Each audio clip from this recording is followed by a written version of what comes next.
벌써 금요일이 되었네요. 하루하루가 하나님이 주신 선물임을 알고 오늘을 기억하며 기도합시다. 우리 읽었던 40절 마지막 부분이 굉장히 마음의 은혜가 크게 울림이 됩니다. 영원히 다시는 뽑거나 전복하지 못할 것이라. 우리 하나님께서 세상을 통치하십니다. 세상에 주는 하나님이십니다. 세상의 주가 세상에 있는 어떤 권력과 어떤 기득권이 아닙니다. 여러분, 우리는 말세를 가가면서 다음과 같은 현상을 보게 되죠. 세상에 자꾸 질서가 재편됩니다.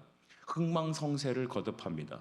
로마가 전 세계를 다스리는 것 같더니 또 여러분 분열돼서 미국과 소련이 또 미국과 중국과 소련이 어떤 이런 관계 속에서 세상에 이제 그 칼자루를 잡은 나라가 1등 국가가 되는 것 같지만 여러분 잘 보십시오. 성경은 말합니다. 마지막 때는 적그리스도가 나타날 것입니다. 그 적그리스도는 세계 모든 권력과 나라들의 어떤 모든 것들을 통폐합한 하나의 질서로 나타날 것입니다.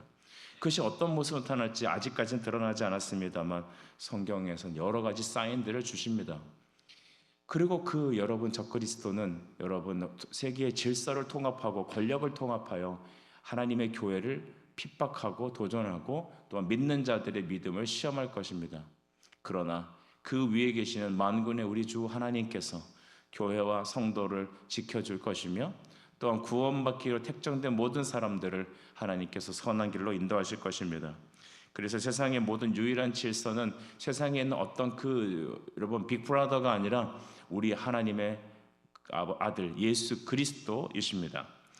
여러분, 오늘 이스라엘에 또 하나님께서 예레미야에게 하나님은 놀라운 회복의 클라이막스를 오늘 이 마지막 31절 본문에 허락하고 계시죠. 23절 말씀은 이렇게 말하고 있습니다. 내가 그 사로잡힌 자를 돌아오게 할 때에. 여러분, 저는 이 구절에 밑줄을 쫙 쳤습니다. 내가 그 사로잡힌 자를 돌아오게 할 것이다. 여러분, 구원은 여호와께 속했습니다. 시편 3편 8편도 그렇고 여러분 요나서 2장을 보게 되면 요나가 물고기 뱃속에서 마지막 고백하는 그 고백이 무엇입니까? 구원은 여호와께 속하였나이다. 여러분, 이게 우리 신앙의 가장 중요한 여러분 힌돌입니다. 힌지입니다. 힌지. 그래서 힌지라는 것은 문이 돌아가게 하는 어떤 그런 중심축 아니겠습니까? 구원이 하나님께 있어라고 하는 것, 나의 구원은 하나님께 있다. 내 인생의 주권은 하나님께 있다. 할렐루야. 여러분, 이것을 떠나면 안 됩니다. 이것을 놓치면 그 다음부터 사탄의 밥이 되는 거죠. 그러나 구원은 하나님께 있습니다. 이번 여름 사역과 또 우리 인생과 그 모든 것들의 돌아가는 중심축은 구원은 여호와께 속했다. 요 한 가지 주제를 붙잡으면 우리는 기도할 힘이 얻습니다. 우리는 깜깜한 사막에서도 여러분 주님의 빛을 바라볼 수 있습니다. 푯대는 주님이십니다. 망망대해를 걸어가는 배가 여러분 어떻게 안전하게 항해를 끝마치고 여러분 항구로 돌아올 수 있겠어요? 그들이 어떻게 생명을 얻을 수 있겠습니까? 등대라는 빛, 그 하나의 빛을 푯대로 삼을 때 걸어갈 수 있지 않겠습니까? 말씀은 빛이다. 그리스도는 빛이다. 그래서 내가 그 사로잡힌 자를 돌아오게 할 것이다. 아멘. 일단 그 말씀에 아멘 합시다. 아브라함이 그랬습니다. 다윗이 그랬습니다. 하나님의 택하신 사람들은 그 말씀에 꽂혀서 그 말씀의 인도를 받고 빛에 의하여 여러분 하나님께 옳다 인정함을 받고 창세기 15장 6절과 같이 아브라함이 하나님을 믿음에 이를 그의 의로 여기셨다. 이것이 바로 오늘 우리의 구원의 중요한 힌지가 되어야 합니다. 하나님은 이스라엘을 어떻게 바꾸신다 하셨냐면요, 23절 후반절에 이렇게 나와 있어요. 의로운 처소여 거룩한 산이여 여호와께서 내게 복 주기를 원하노라. 그들이 잘해서 거룩하고 의롭고 복이 있는 게 아닙니다. 우리는 여러분 하나님 말씀의 정통의 신학과 인본주의와 항상 대치되어 있습니다. 많은 사람들이 삶을 살아내야 된다고 얘기합니다. 저는 자꾸 왜 그렇게 말하는지 모르겠습니다. 어떻게 여러분 살아낼 수 있습니까? 저는 그 말을 반대합니다. 은혜로만 살 수 있는 겁니다. 은혜로만 살 수 있습니다. 구원도 은혜로 받지만 여러분 우리의 거룩함에 이르는 길도 하나님의 은혜로 이루어지고 우리가 주 앞에 영화롭게 사는 그 모든 것도 여러분 성경을 통해서 보면 관조적으로 모든 것을 보면 하나님의 은혜로만 되는 겁니다. 그러니까 이 구원은 하나님의 은혜 주셔야 가능한 거고요. 거룩하게 됨도 하나님의 은혜로 되는 겁니다. 결코 우리의 노력과 물론 새벽기도 와야 되고 때로는 성경도 읽어야 돼. 기도하셔야죠. 그것이 여러분이 살아내미라면 할 말은 없습니다만 중요한 것은 하나님께서 이렇게 하시겠다는 의지의 표명의 말씀을 우리가 아멘할 때 시작되는 겁니다. 많은 한국 교회들이 오늘날 여러분 말씀의 어떤 그 타켓을 잘못 잡았다고 많은 분들이 얘기합니다.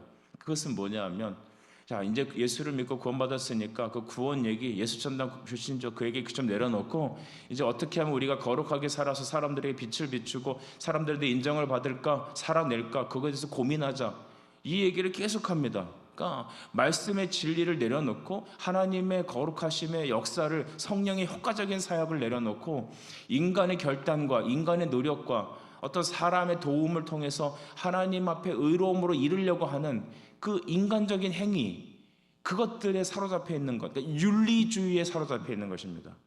신학이 실종되고 진리가 실종되고 그리스도의 복음이 실종되고 이제는 그 자리 대신에 율법주의가 이성주의가 여러분 세상의 과학이 나의 합리적인 생각이 시대의 사조가 그것을 대표하는 겁니다. 아무리 세상이 개벽천지하고 바뀌고 모주 제너레이션하고 AI가 들어와도 말씀은 영원한 것입니다. 풀은 마릅니다. 그 얘기는 인생은 금방 늙는 겁니다. 제가 며칠 전에 저희 집사람하고 얘기하다가 제가 동감하게 됐어요. 전에는 인터넷에 뭘 가입하거나 하면은 그 생일이 며칠입니까? 라고 하면 그냥 한 번, 뭐 두 번만 이렇게 돌리면 금방 제 나이대를 찾을 수 있었어요. 근데 지금은 서너 바퀴, 다섯 바퀴를 돌려야 해요. 이런 얘기를 들으면 우리 저보다 연배이신 분들은 나는 10바퀴를 돌려야 된다. 뭐 이렇게 얘기하시는 분들 계실지 모르겠어요. 여러분, 젊은이는 나이를 먹어요. 제가 이제 20대, 30대 초반에 있는 여러분 사역자들이나 청년들을 대했을 때 참 이게 소통이 안 되더라고요. 여러분 그러나 성경을 잘 보십시오. 풀은 마릅니다. 사람은 말라요. 이 세상의 어떤 트렌드 말라요. 세상의 트렌드를 따라가지 맙시다. 우리 온셈의 성도 여러분, 이 말씀을 듣는 여러분, 세상의 트렌드를 따라가지 마십시오. 풀은 마릅니다. 꽃은 시듭니다. 여러분의 청춘도, 여러분의 물질도, 여러분의 힘도 다 마릅니다. 지나갑니다. 영원한 것은 무엇입니까? 주의 말씀입니다. 그래서 우리는 그리스도를 중심으로 하나님 앞에 걸어가야 합니다. 말씀 앞에 걸어가야 합니다. 주님 뭐라 말씀하십니까? 내가 너를 의로운 처소요 거룩한 산이요 여호와의 복으로 내게 충만하게 할 것이다. 우리는 아멘하면 됩니다. 아멘하여 하나님께 영광을 돌리면 되는 것입니다. 여러분 우리 교회가 세상의 어떤 그 MSG에 더 이상 노출되지 맙시다. 감정적인 터치, 눈에 보이는 현상 여러분 우리가 예수님께 기도했다고 해서 병을 고침받고 어떤 기적이 일어나고 그럴 수 있어요. 하지만 이방의 귀신들도 똑같이 여러분 따라할 수 있습니다. 그 대표적인 예가 뭘까요? 우리 모세가 여러분 그 바로 앞에 섰잖아요. 그래서 자기 지팡이를 던져갖고 뱀을 만들었잖아요. 그랬더니 애굽의 술사들이 똑같이 따라서 뱀을 만들었대요. 사탄도 영광의 광채의 천사의 모습으로 와서 우리에게 현혹합니다.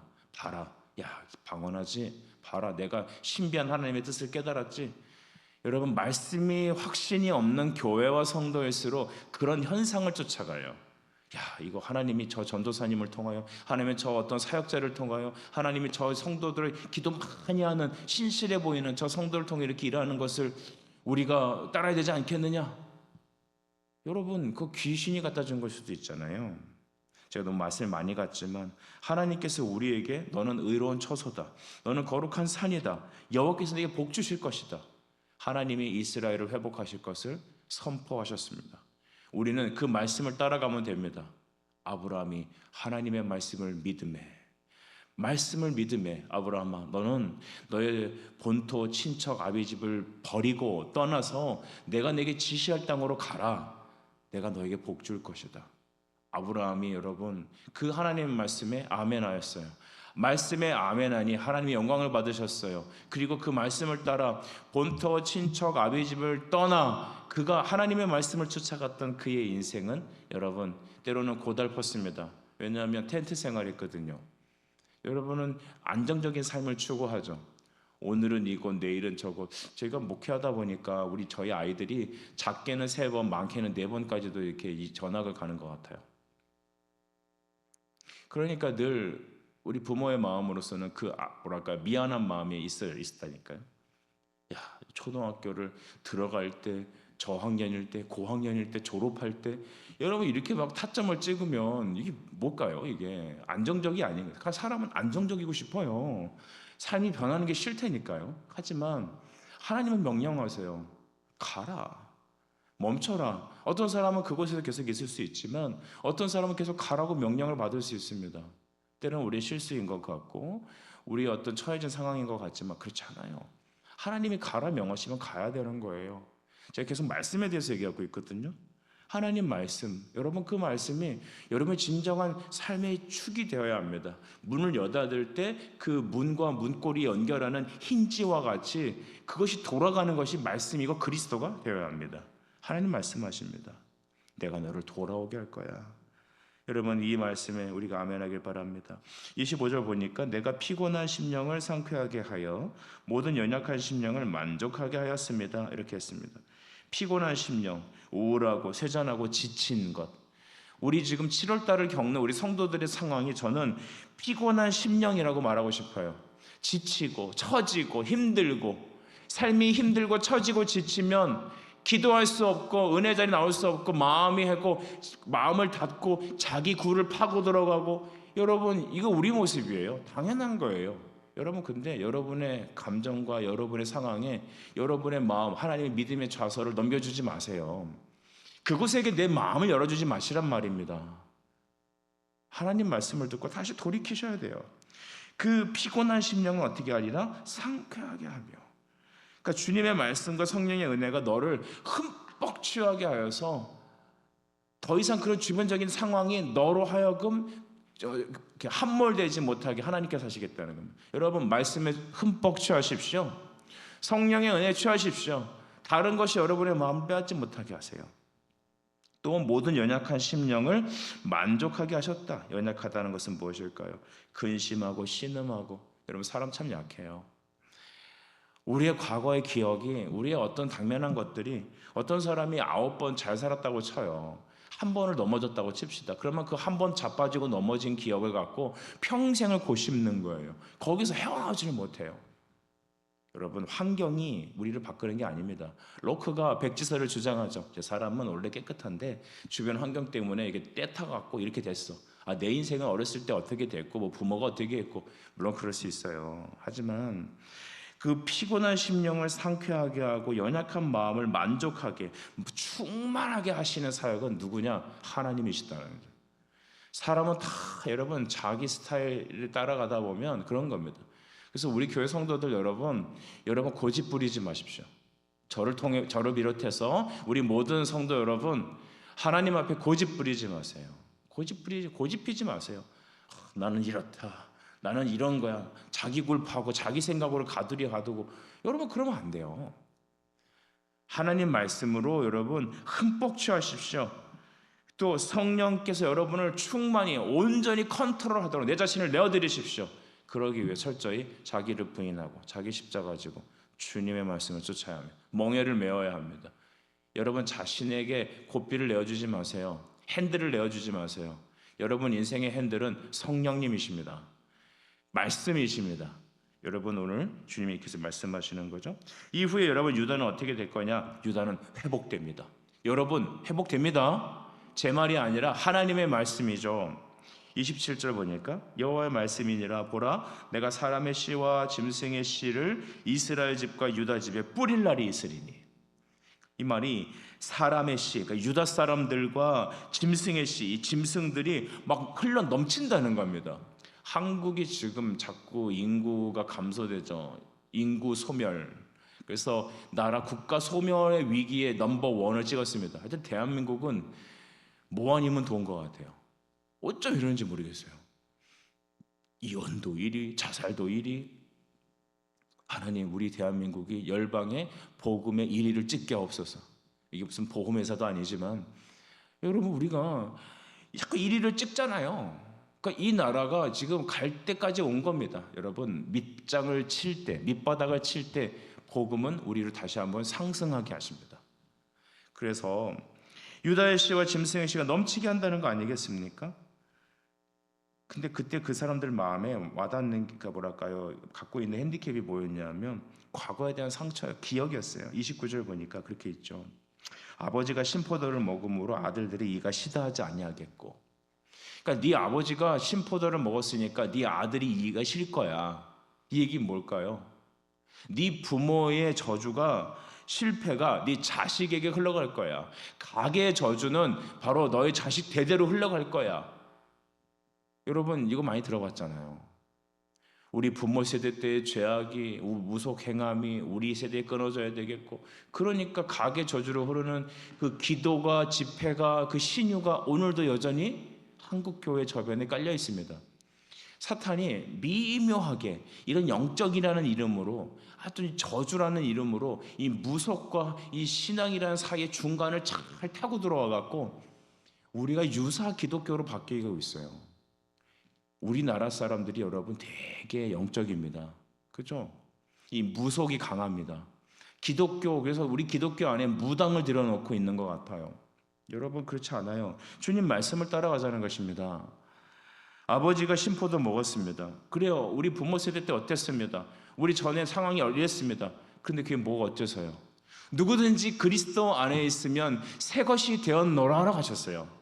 이전 것은 지나갔어. 없어졌어. 십자가에 못 박혔어. 죽었어. 너의 과거의 저주, 율법의 어떤 저주와 모든 귀신의 영향력과 모든 것들 다 그리스도의 십자가에서 끝났다.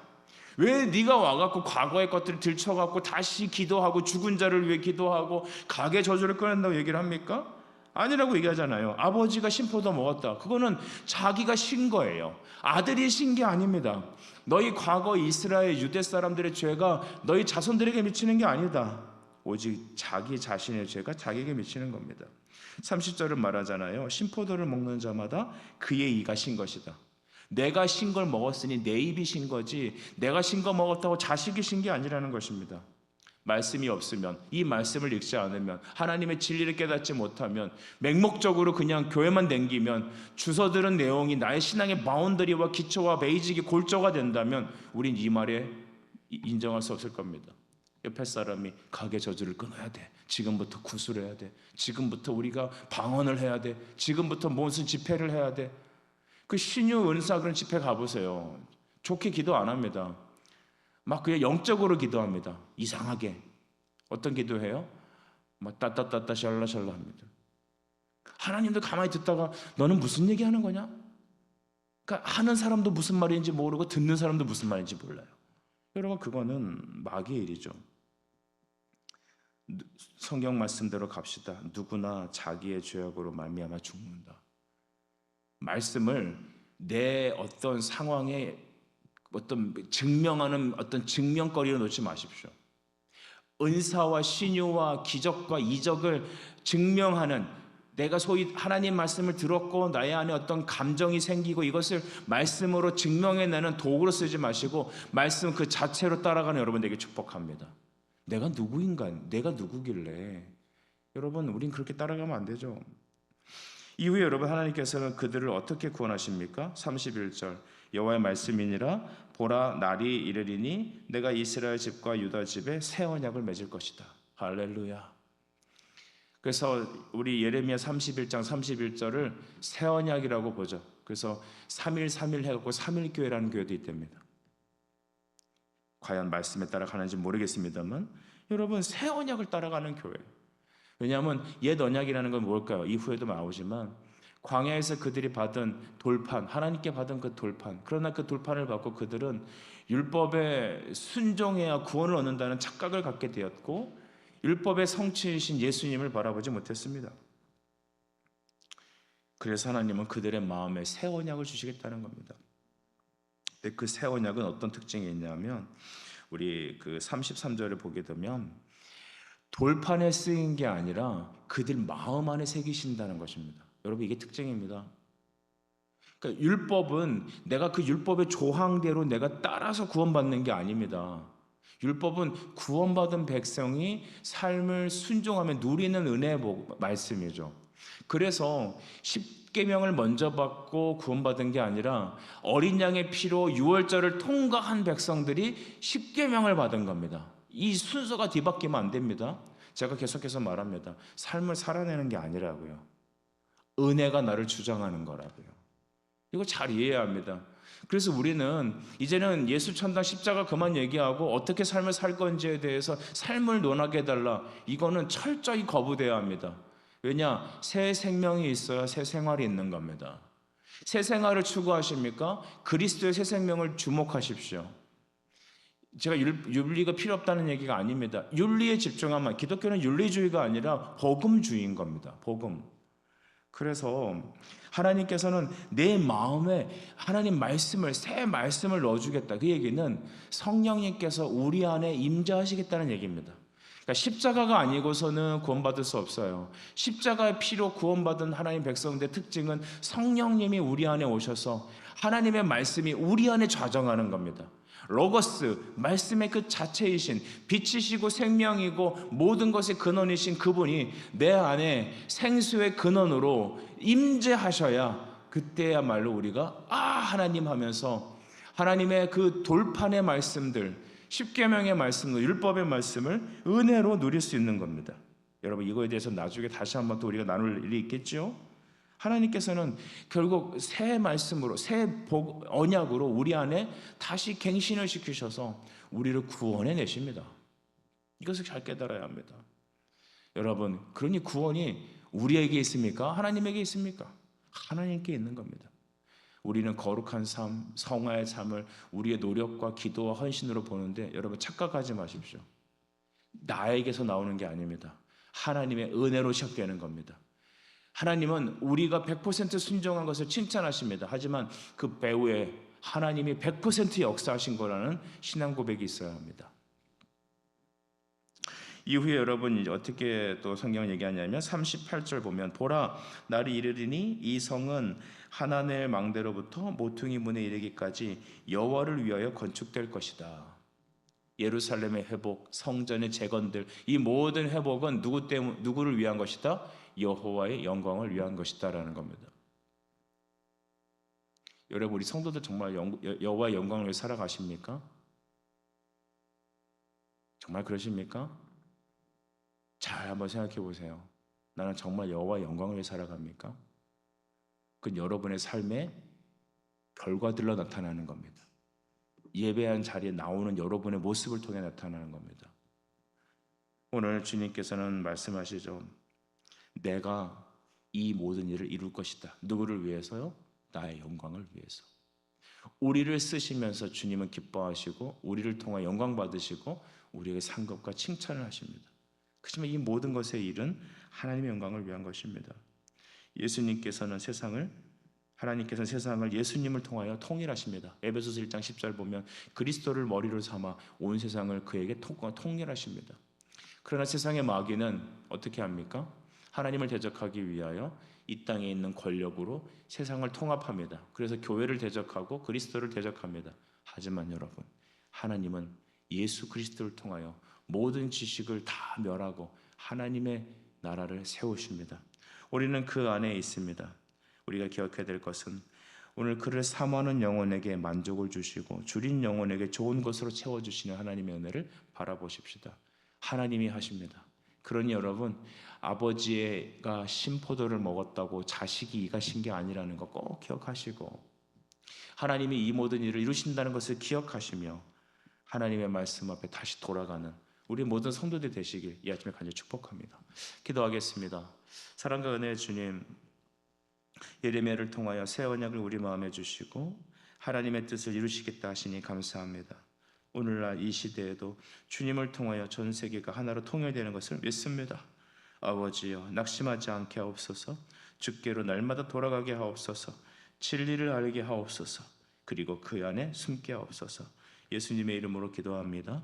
아멘.